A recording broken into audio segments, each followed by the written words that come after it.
જૂનાગઢ મહાનગરપાલિકામાં વિરોધ પક્ષ દ્વારા પ્રજાલક્ષી પ્રશ્નોને ઉઠાવવા સાથે પણ સત્તાધાર જવાબ આપવાનો ઇનકાર કર્યો છે।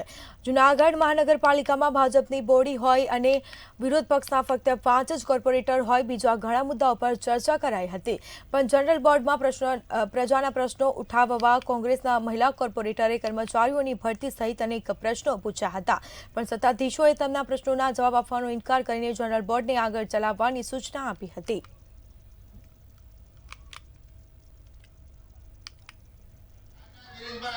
1450 નું મહાનગરપાલિકાનું સેટઅપ છે, તેમાંથી 780 જગ્યાઓ ખાલી પડી છે। જે ભરતી પ્રક્રિયા ગૌણ સેવા પસંદગી મંડળને આપી હતી ગાંધીનગર, તો એને ત્યાંથી ના પાડી કે તમે સ્થાનિક લેવલે ભરતી કરો। તો અહીં એજન્સી જે નક્કી કરવાની છે એની તારીખ એ આ લોકો કરી નથી શકતા। અંદરો અંદર વિખવાદ છે, મામા માસીના ભરતી થાય એવું આ લોકો ઈચ્છી રહ્યા છે।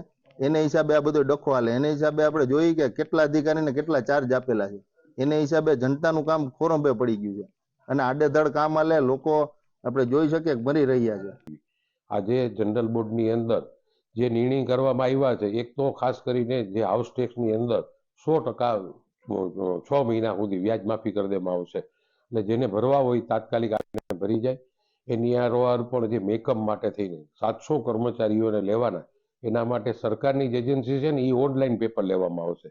ઘણીવાર એવું થાય કે તમે આઈને ભરતી કરો તો એની ઉપર આક્ષેપ થાય કે આ ક્વોલિફાઈડ નહોતો। આમાં એક પણ માણસ ક્વોલિફાઈડ વગરની કોઈની ભલામણ ન ચાલવાની અને 100% નક્ષિત પવિત્રતાથી એની ભરતી કરવામાં આવશે।